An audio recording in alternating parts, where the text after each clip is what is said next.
You already know the problem. Power prices sky high and set to soar a further 56% over the next 2 years. We know that households and businesses are under pressure and we want to alleviate that pressure.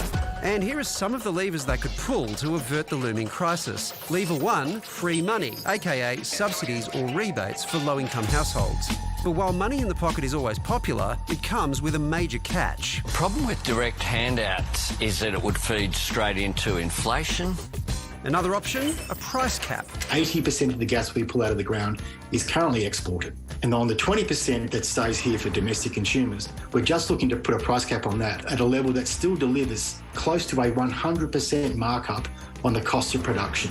It makes sure that our food processors can continue to make food. Make sure that people aren't scared next winter to turn the gas heater on. Given the key issue is that most of our gas is being sold overseas, some experts are backing simpler solutions. Either introduce a super profits tax on exports or force producers to supply a fixed percentage of their gas to the domestic market. A gas export windfall tax would be the most effective way to reduce the domestic price, and of course it would have the additional benefit of generating very substantial revenue for the budget. If you brought in a domestic gas reservation policy like WA has, we'd be pretty chill like the people over in WA are. Of course, anything that actually works would likely set up a stoush with the fossil fuel industry. But long-suffering consumers and experts alike are pleading with the government to hold its nerve. We do have effectively a monopoly situation in the gas industry where 3 participants sell about 90% of the gas in Australia. It's almost impossible for someone who has market power to voluntarily give up that market power.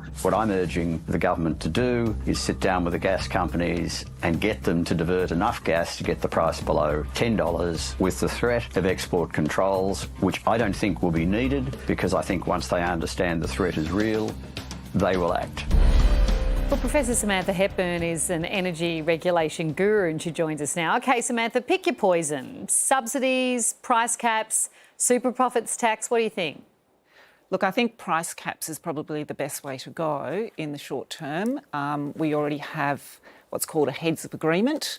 We could impose price caps within that agreement. We'd probably need to make sure they're binding and that would have probably the most immediate impact. Another alternative is a reservation policy, similar to what is the case, or what's been going on in WA.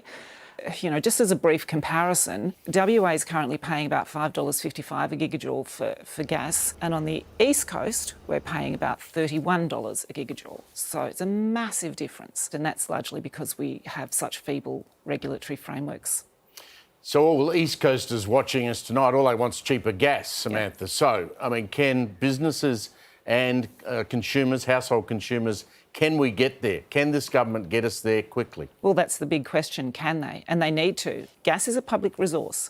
And when you have a globally disrupted market, you have to immediately address the framework. The spot market in Asia has risen by up to 350%. Now, we've got gas is a natural resource that's been percolating under Australia's soil for a really long time, and we don't have a regulatory framework that takes proper attention or gives proper attention to our national interest at the moment. So we need to address that, and we need to address that fast. Of course, the long-term answer is renewables, and if we put all our eggs in that basket, how long will it be before we started seeing some relief? Yeah. I mean, look, this pain is going to be at least for the next 2 years. We don't have the infrastructure yet, but it's coming. It's about 3 years away. This year, the Offshore Electricity Infrastructure Act opened up, or was passed, and basically that will allow offshore wind farms to develop. And we know that Victoria's already got a state-of-the-art one coming on board off South Gippsland. So it's happening. It's just not happening fast enough for us to deal with the immediate global crisis that's happening with the Russian sanctions. Right, Samantha, well, lots to unpack there, but we really appreciate your time tonight. Thank you. My pleasure. Thank you.